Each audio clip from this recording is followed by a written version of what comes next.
Hello दोस्तों, मैं हूं अमरदीप सिंह। आप सभी का स्वागत करता हूं अपने यूट्यूब चैनल सीजीपीएससी नॉलेज में।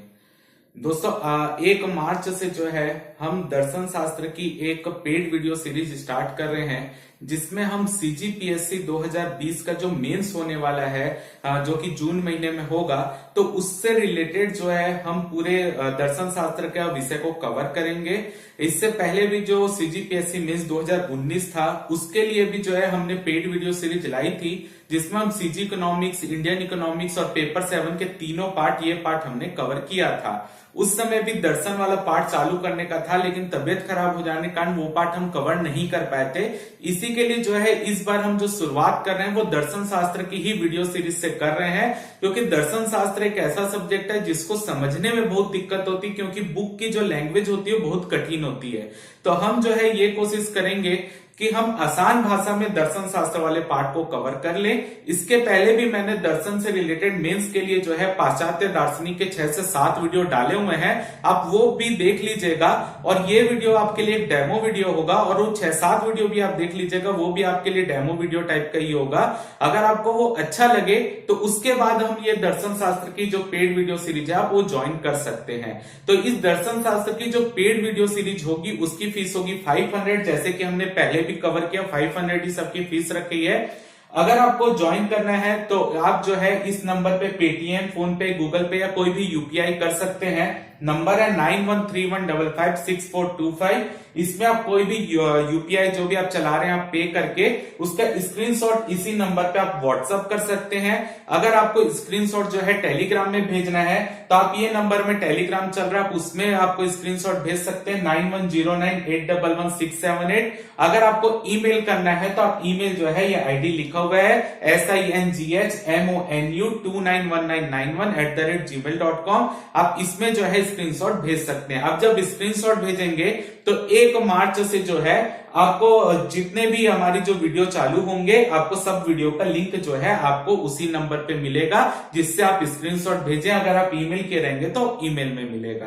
क्लियर है? इसके पहले जो है, क्योंकि अभी जो है हमारा प्री का पेपर कंप्लीट हुआ है, तो बहुत से स्टूडेंट जो है कट ऑफ के बारे में पूछ रहे थे कि कट ऑफ कितना जा सकता है। तो देखिए, कट ऑफ का सही अनुमान तो कोई नहीं लगा सकता, क्योंकि वो हमेशा जो है कट ऑफ ऊपर नीचे होता रहता है। क्योंकि पेपर का स्तर काफी अच्छा था, तो आप इससे समझ सकते हैं कि कट ऑफ जो है पिछले वर्षों की अपेक्षा थोड़ा कम जाएगा।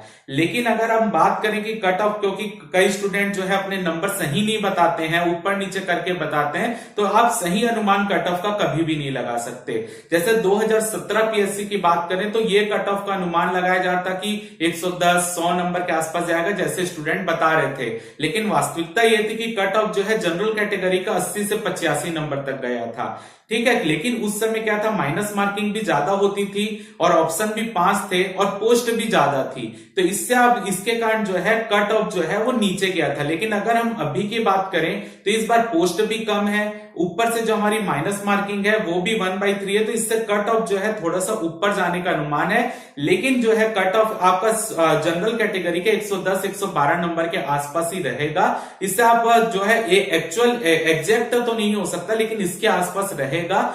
उससे ज्यादा आपका नहीं जाएगा, जिस तरीके का पेपर था। तो अगर आपका किसी का भी अगर मार्क्स जो है अगर जनरल कैटेगरी का 100 नंबर के आसपास जा रहा है तो आप अपनी मेंस की तैयारी चालू कर दीजिए। अगर निकल गया, क्योंकि 100 नंबर के आसपास जो है उसका बाउंड्री लेवल है, उसके आसपास ही रहेगा। लेकिन जो है एग्जैक्ट, क्योंकि आप अनुमान नहीं लगा सकते कि जाएगा कि नहीं, क्योंकि अगर पेपर निकल गया आपका तो बाद में आपको तैयारी करने का टाइम नहीं मिलेगा, क्योंकि रिजल्ट आते आते अप्रैल हो जाता है और मई जून में अधिकतर पेपर होता है मेंस का, जैसे कि आपने डेट देखा ही होगा। तो उस समय तैयारी हमारे लिए मुश्किल हो जाती है। तो इसी के लिए जो है आप अभी से तैयारी चालू कीजिए। बाकी कैटेगरी में आप 5-5, 4-4, 5-5 नंबर घटा दीजिए, उतना ही कट ऑफ जाता है। तो जिसका भी इस लेवल में नंबर आ रहा, आप तैयारी चालू कीजिए। अगर नहीं भी निकलता तो भविष्य में आपको ये जरूर काम आएगा। तो चलिए, अगर हम दर्शन शास्त्र की बात करें तो अगर हमारे सिलेबस का जो पहला टॉपिक लिखा हुआ है दर्शन शास्त्र में, वो लिखा है दर्शन का स्वरूप, भारतीय दर्शन का स्वरूप।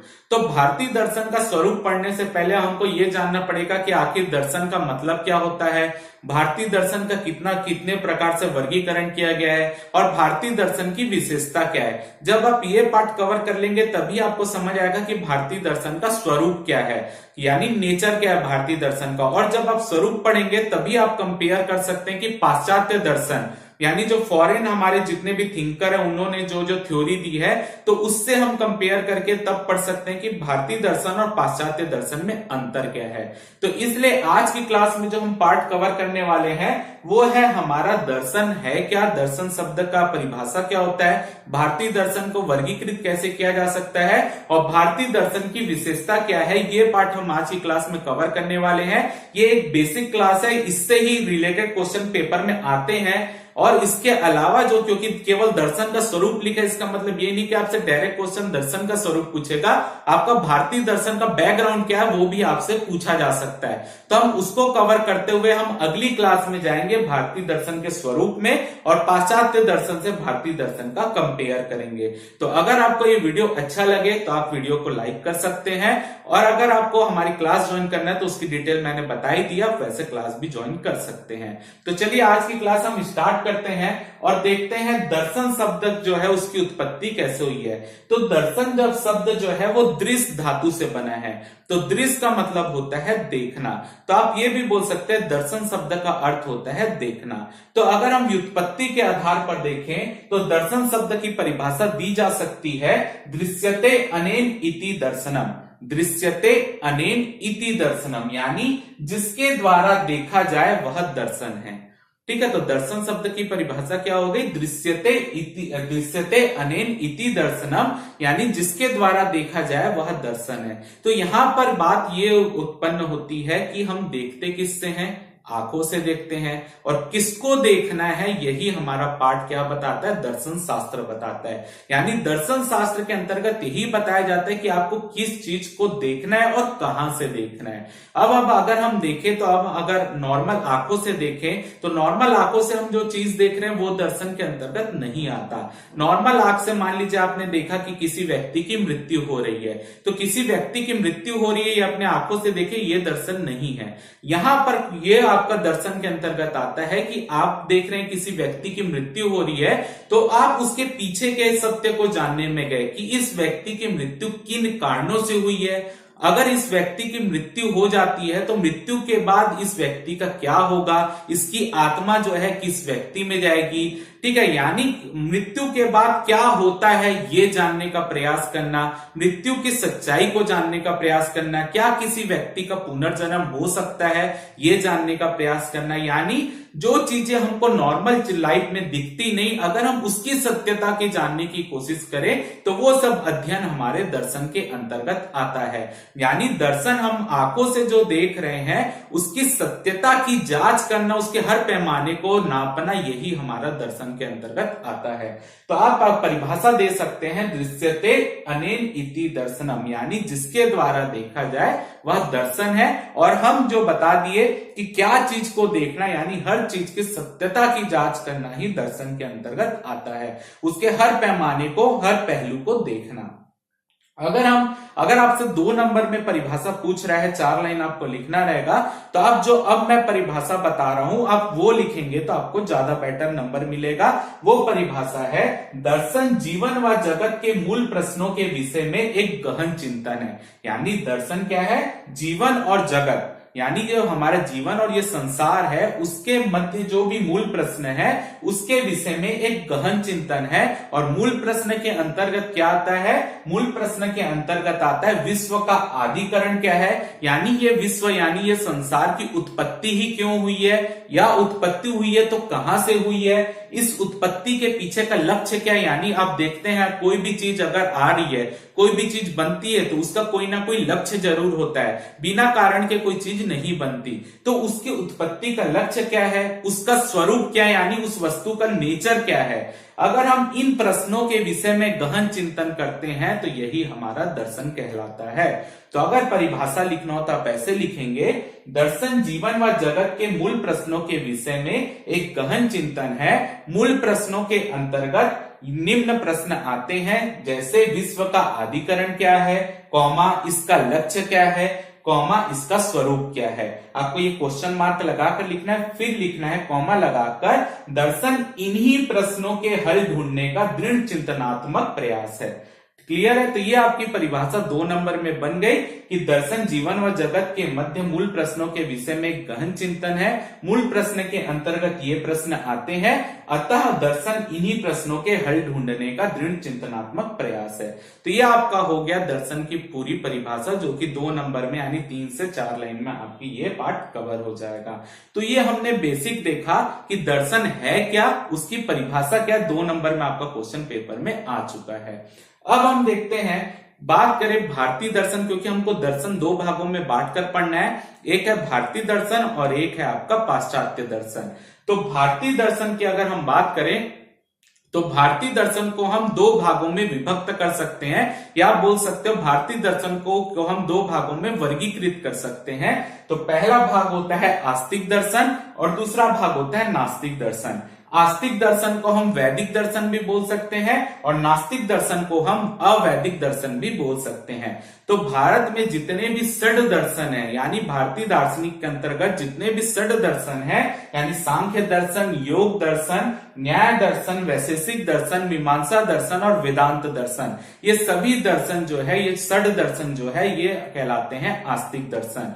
तो आस्तिक दर्शन ऐसे दर्शन को बोला गया है जो वेदों की प्रामाणिकता को स्वीकार करते हैं, यानी वेदों में जो चीज लिखी हुई है उसको सत्य मानते हैं।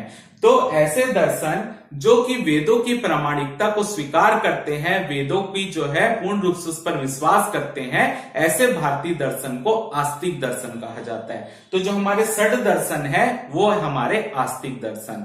अब हम देखते हैं नास्तिक दर्शन या अवैदिक दर्शन किसे कहा जाता है। ऐसे दर्शन जो कि वेदों की प्रामाणिकता पर विश्वास नहीं रखते या वेदों पर विश्वास नहीं रखते, ऐसे दर्शन को कहा जाता है नास्तिक दर्शन। जैसे कि आचार्य मनु ने कहा है, नास्तिको वेद निंदका, यानी ऐसे दर्शन जो कि वेदों की निंदा करते हैं उसे कहा जाता है नास्तिक दर्शन।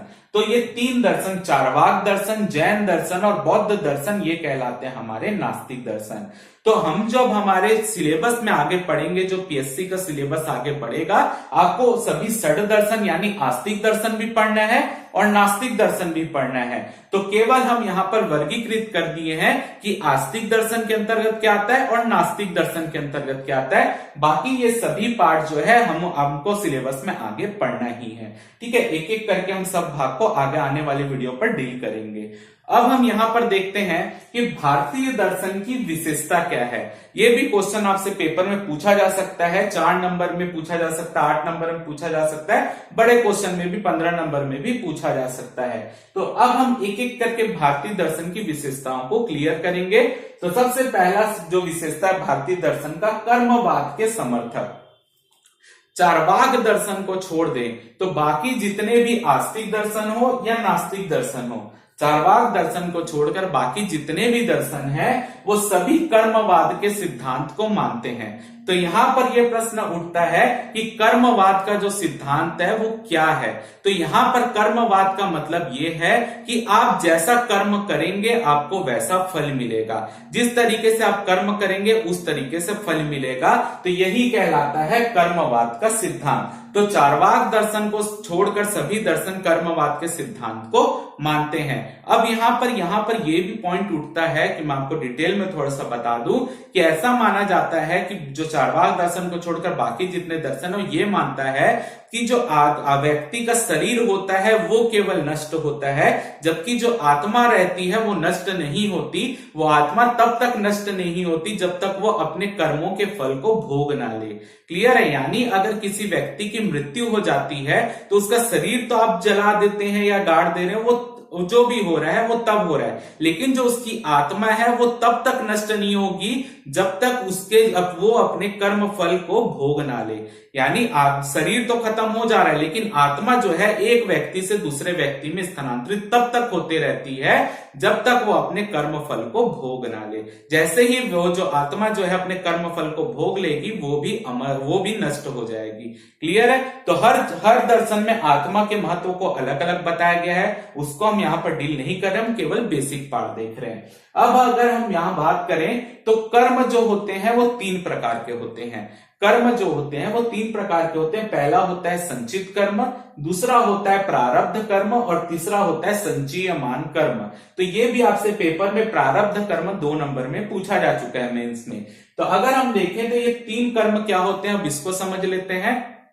संचित कर्म, संचित कर्म ऐसे कर्म को बोला जाता है, ऐसा कर्म जो कि आपने भूतकाल में किया है, यानी आपने पिछले कुछ समय पहले किया या भूतकाल में किया है और उसका फल आपको वर्तमान में मिलना अभी प्रारंभ नहीं हुआ है। यानी ऐसे कर्म जो हम भूतकाल में कर चुके हैं लेकिन उसका फल हमको अभी तक मिलना प्रारंभ नहीं हुआ है, तो ऐसे कर्म को बोलते हैं संचित कर्म। यानी आपने वो कर्म कर दिया है लेकिन उसका फल जो है आपको अभी मिलना प्रारंभ नहीं हुआ है।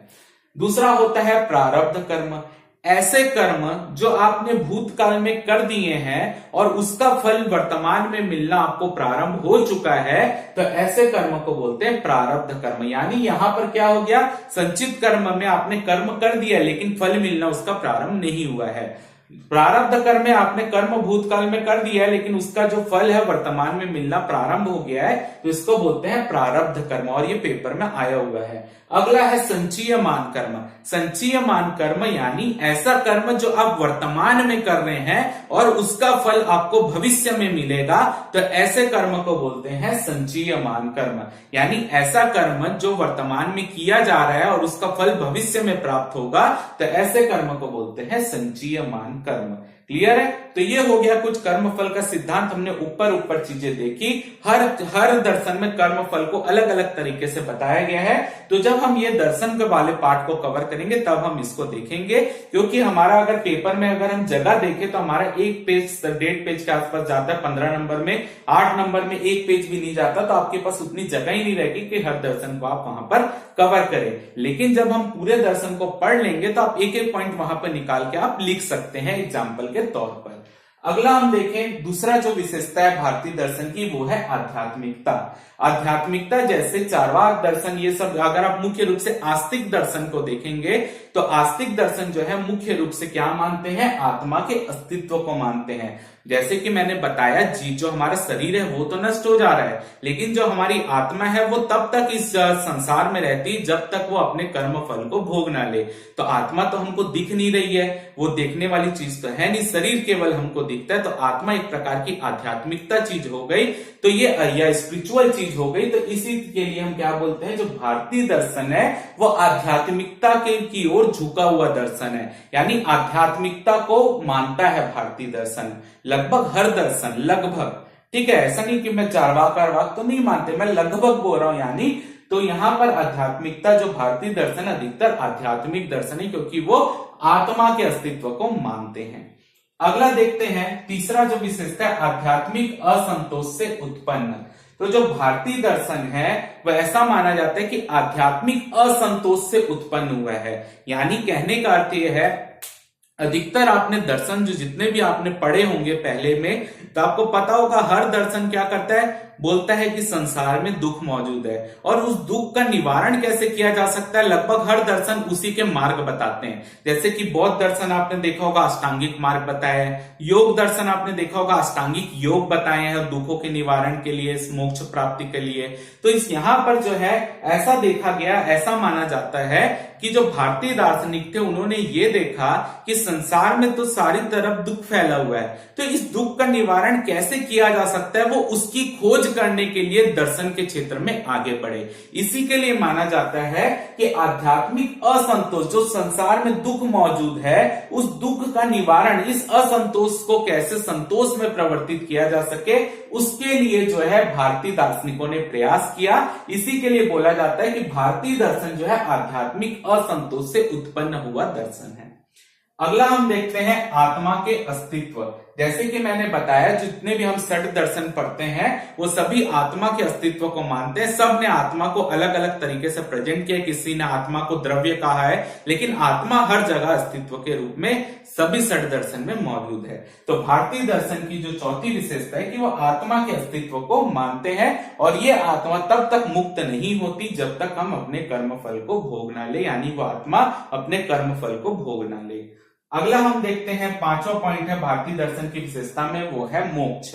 तो मोक्ष क्या होता है? हमारे जो बहुत सारी हमारे शरीर में इंद्रियां हैं और हमारा जो मन है वो काफी चंचल होता है, ठीक है। हमारा मन जो है सुख की ओर भी भागता है, यानी किसी से प्यार भी करता है, किसी से घृणा भी करता है, यानी हमारे मन में राग और द्वेष का दोनों का भाव रहता है, ठीक है। सबको लालच रहता है कि हम ये सब चीज पा लें, ठीक है, या वो चीज कैसे पाई जा सकती है, ठीक है। कुछ मोह, यानी सांसारिक मोह माया हमारे शरीर में पहले से मौजूद रहती है हमारा, क्योंकि मन चंचल होता है। तो इस सांसारिक मोह माया को आप कैसे तोड़ सकते हैं, उसके लिए बताया जाता है ज्ञान। ज्ञान एक ऐसी चीज है जो आपकी सांसारिक मोह माया को तोड़ सकती है, ठीक है। तो यहां पर बोला जाता है कि अगर आपको मोक्ष प्राप्त करना है तो सबसे अच्छा साधन है ज्ञान। जब आपको किसी भी चीज का ज्ञान हो जाएगा, जब आपको ये पता चल जाएगा कि संसार जो है, आप ना तो कुछ चीज लेकर आए थे और ना कुछ चीज लेकर आपको जाना है, तो जब आप सांसारिक मोह माया तोड़ देंगे तो आपको मोक्ष की प्राप्ति हो सकती है। तो ये मोक्ष प्राप्ति कैसे की जा सकती है, सभी दर्शन ने अपने अपने मार्ग बताए हैं कि ये मोक्ष प्राप्ति कैसे की जा सकती है। जैसे कि बौद्ध दर्शन अष्टांगिक मार्ग बताता है, योग दर्शन अष्टांगिक योग बताता है, कोई जो है भक्ति मार्ग बता रहा है, ये मोक्ष प्राप्त करने का कोई ज्ञान मार्ग बता रहा है। तो मोक्ष कैसे प्राप्त किया जा सकता है, इस संसार में जो दुख मौजूद है उससे कैसे दूर किया जा सकता है, सांसारिक मोह माया को कैसे दूर किया जा सकता है, वो सभी जो है इस भारतीय दर्शन जो है उसी चीजों में डील करते हैं। क्लियर है? तो मोक्ष जो है, या बोल सकते हैं कि जो बंधन तोड़ता है, जो हमारे सांसारिक मोह माया तोड़ने का काम करता है ज्ञान। तो जो मुख्य रूप से हर दर्शन मोक्ष प्राप्ति का साधन बताता है लगभग, ठीक है, हर दर्शन जो है वो मोक्ष प्राप्ति का साधन बताता है, मार्ग बताता है। तो वही जो है यहाँ पर हर दर्शन में लगभग मोक्ष की चर्चा की गई है। तो भारतीय दर्शन की जो विशेषता है वो है मोक्ष। अगला देखते हैं पुनर्जन्म, यानी रीबर्थ। जैसे कि मैंने बताया कि लगभग जो है, जैसे आस्तिक दर्शन हो गए, ये सब जो है मुख्य रूप से पुनर्जन्म को मानते हैं। यानी ये बोलते हैं कि आत्मा मुख्य रूप से पुनर्जन्म होता है आत्मा का, जब तक वो अपने कर्मफल से मुक्त नहीं हो जाते। तो लगभग जो है यहाँ पर दर्शन, भारतीय दर्शन के लगभग जितने भी सिद्धांत है सभी पुनर्जन्म को मानने वाले हैं। अगला है सहिष्णुता, ठीक है। सहिष्णुता इसलिए इंपॉर्टेंट है क्योंकि भारतीय दर्शन में यह बोला जाता है कि सत्यता जो है वो हर जो है मुख्य रूप से सत्य के अनेक पक्ष होते हैं। यानी ऐसा नहीं कि आप सत्य को केवल एक ही तरीके से देख सकते हैं, सत्य के बहुत सारे पहलू होते हैं। हर वस्तु का कोई ना कोई सत्य होता है, उसकी उत्पत्ति क्यों हुई, तो हर कोई उसको बताने का अलग अलग तरीका ला सकता है। तो यहाँ पर भारतीय दर्शन के जितने भी दर्शन हैं वो ये बोलते हैं कि ऐसा नहीं कि जो हम बता रहे हैं केवल वही सही है, बाकी जितने दर्शन भी आपको बता रहे हैं कि वो सत्य की, उस चीज के सत्य ये है, उसके अलग अलग पहलू बता रहे हैं, वो सभी सत्य है। ऐसा नहीं कि हम उनकी निंदा करेंगे, वो अपने तरीके से बता रहे हैं, हम अपने तरीके से। तो हो सकता है कि जो चीज हम बता रहे हैं उसमें कुछ चीज गलत हो, उस चीज को रेक्टिफाई करके दूसरा दर्शन बता रहा हो, उसने जो बताया उसमें कुछ गलत हो तो तीसरा दर्शन उसको रेक्टिफाई करके बता रहा है। तो इसका मतलब ये नहीं कि जितने दर्शन है वो गलत हैं, हर दर्शन का कुछ ना कुछ पार्ट सही होता है, कुछ पार्ट जो होता है एज्यूम किया जाता है। वैसे ही हर दर्शन जो है उसको एज्यूम करता ही है। तो जो दूसरा दर्शन आ रहा है वो उस एज्यूम वाले पार्ट को सही करके बता सकता है, वैज्ञानिक तरीके से बता सकता है। तो हर दर्शन जो वहां पर है वो सभी के लिए जो बता रहे हैं वो गलत नहीं है, हर दर्शन सही ही है, सहिष्णु है। यानी ऐसा नहीं कि हमारा मत ही सही है दूसरे का मत गलत है, ऐसा नहीं है। हर दर्शन जो है उसमें कुछ चीज अच्छी होती है, कुछ चीज बुरी होती है। हर मत, चाहे वो धर्म भी क्यों ना हो, हर धर्म में भी कुछ चीजें अच्छी होती है, कुछ चीज बुरी होती है। तो हर धर्म की जो अच्छी चीज को हम एक जगह कर लें और बुरी चीजों को छोड़ दे, तो यही तो सर्वधर्म संभव है। सभी धर्म के प्रति समान भाव रखना, उनकी अच्छी चीजों को एज्यूम करना, अपने अंदर लेना और बुरी चीजों को निकालना। सहिष्णुता, धार्मिक सहिष्णुता यही होता है। तो यहां पर भी दर्शन के अंतर्गत भी वही बताया गया कि सत्य के अनेक पक्ष होते हैं और हर जो दर्शन है वो अपने अपने तरीके से सत्य की ओर जा रहा है, सत्य को पाने की कोशिश कर रहा है। क्लियर है? और आखिरी है निराशयवाद। ऐसा कई दार्शनिक है जो मानते हैं भारतीय दर्शन निराशावादी दर्शन है, लेकिन ऐसा नहीं है, क्योंकि हर दर्शन क्या बोल रहे हैं, संसार में दुख है। तो निराशावादी इसके तो हम इसलिए कई जो दर्शन शास्त्री ये बोल रहे हैं भारतीय दर्शन निराशावादी, क्योंकि वो ये मानता है कि संसार में दुख ही दुख मौजूद है। लेकिन नहीं, भारतीय दर्शन निराशावादी दर्शन नहीं है।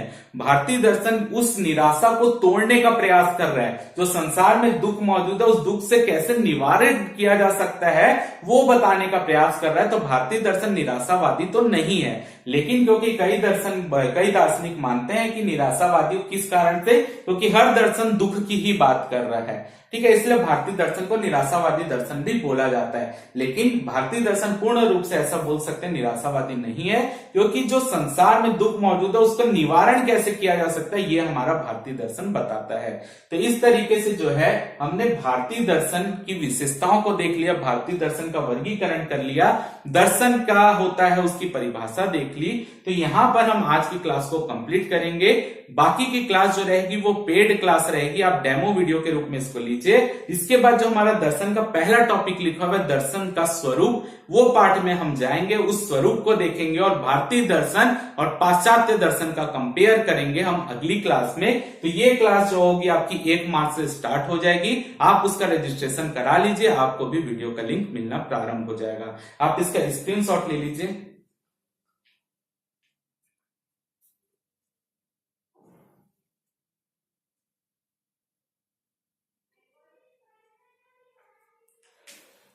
तो उम्मीद करता हूं आपको ये क्लास अच्छी लगी होगी। अगर वीडियो आपको अच्छा लगा तो वीडियो को जरूर लाइक कीजिए, चैनल को सब्सक्राइब कीजिए, ज्यादा से ज्यादा शेयर कीजिए। फिलहाल के इस वीडियो में सिर्फ इतना ही। जय भारत, जय छत्तीसगढ़।